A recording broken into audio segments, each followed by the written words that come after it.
Kita ke informasi pertama, pemirsa KPK resmi menahan Wakil Menteri Imigrasi dan Pemasyarakatan Silmi Karim setelah menyerahkan diri pasca operasi tangkap tangan di Jakarta Barat.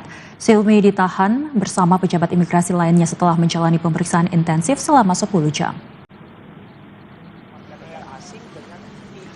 Wakil Menteri Imigrasi dan Pemasyarakatan Silmi Karim langsung digelandang menuju mobil tahanan usai menjalani pemeriksaan selama kurang lebih 10 jam di Gedung Merah Putih KPK. Mengenakan rompi oranye, Silmi memilih bungkam dan tidak menjawab satupun pertanyaan yang dilayangkan oleh awak media. Penahanan ini dilakukan setelah Silmi menyerahkan diri ke KPK pada Rabu malam, pasca operasi tangkap tangan atau OTT yang digelar di Jakarta Barat. Selain Silmi, penyidik KPK juga turut menjerat pejabat imigrasi lainnya. Mereka yang keluar bersama Silmi diantaranya ex-PLT Direktur Jenderal Imigrasi periode 2024 hingga 2025 Safar Muhammad Godam, Kepala Kantor Wilayah Ditjen Imigrasi Jawa Barat Jaya Saputra, serta Kepala Kantor Imigrasi Jakarta Barat Ronald Arman. Malu, Pak. Abang nggak punya kemaluan, ah? Bang enak. Rompi oranye nih ya.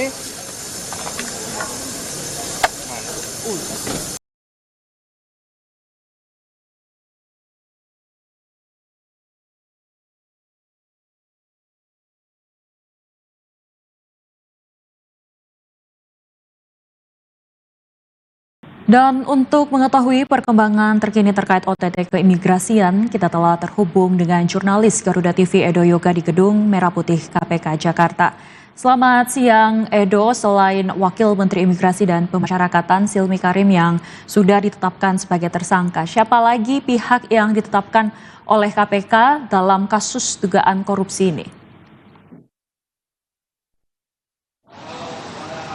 Iya, selamat siang Zeva dan juga pemirsa. Benar sekali bahwa hari ini KPK telah menetapkan 8 tersangka terkait kasus operasi tangkap tangan di lingkup ataupun di ruang lingkup Kementerian Keimigrasian, di mana tadi disampaikan dari 8 tersangka tersebut salah satunya adalah Wakil Menteri Imigrasi dan Pemasyarakatan Silmi Karim, dan selain daripada itu ada 7 pejabat lainnya di ruang lingkup keimigrasian baik itu di wilayah Jakarta maupun Jawa Barat, diantaranya adalah pelaksana tugas atau PLT Dirjen Imigrasi periode 2024-2025 Safar Muhammad Godam, kemudian Kepala Kantor Wilayah atau Kakanwil Ditjen Imigrasi Jawa Barat yakni Jaya Saputra, dan Kepala Kantor Imigrasi Non-TPI Jakarta Barat Ronald Arman Abdullah, yang mana mereka 8 tersangka ini telah diboyong dari Gedung Merah Putih KPK menuju rutan KPK pada pukul 8.30 waktu Indonesia bagian Barat. Tadi setelah selesai dilakukan pemeriksaan secara intensif kurang lebih 10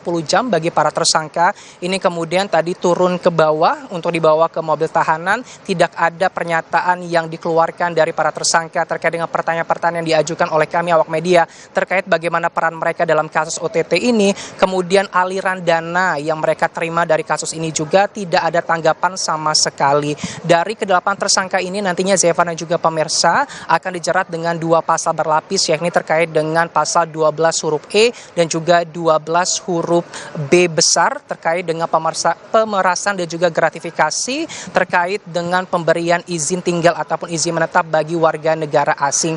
Kalau soal bagaimana dengan para pihak lainnya yang memang telah diperiksa oleh KPK, karena kita ketahui sebelumnya ada 18 orang yang telah diperiksa oleh KPK, 8 diantaranya telah ditetapkan sebagai tersangka, dan 10 lainnya ini tadi kalau disebutkan oleh juru bicara KPK Budi Prasetyo, mereka ini hanya diminta keterangan sebagai saksi, yang artinya 10 orang lainnya ini telah dipulangkan oleh KPK. Namun tidak menutup kemungkinan nantinya dari 10 orang yang telah diperiksa ini kemudian akan diminta keterangan lagi terkait dengan peran ataupun untuk menggali informasi terkait dengan 8 tersangka lainnya. Kemudian terkait bagaimana dengan alur dan juga kerugian negara, memang sejauh ini belum ada pernyataan resmi karena memang rencananya KPK akan menyampaikan secara langsung melalui konferensi pers yang dijadwalkan akan dimulai sekitar pukul 3 sore hari nanti. Sehingga kita akan sama-sama menantikan keterangan lengkap dan juga secara resmi oleh KPK terkait dengan bagaimana alur dan juga kasus serta peran masing-masing dari para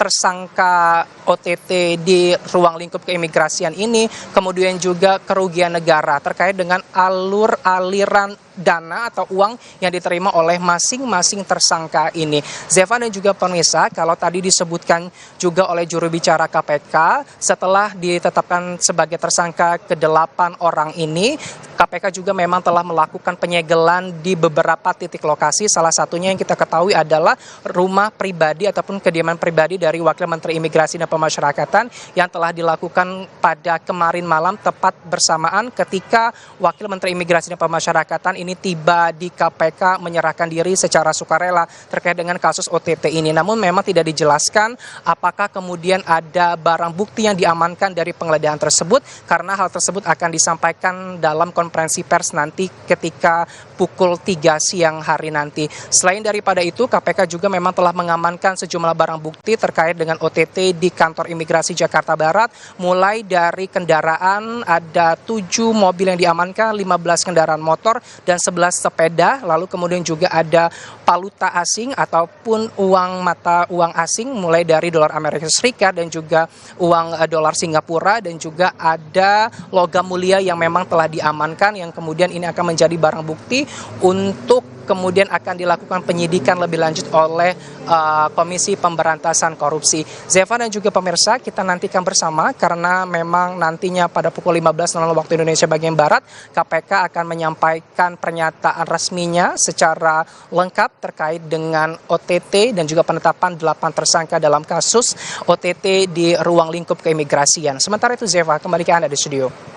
Baik, Edo, kita nantikan terus perkembangan informasi dari KPK. Terima kasih dan selamat bertugas kembali, Edo.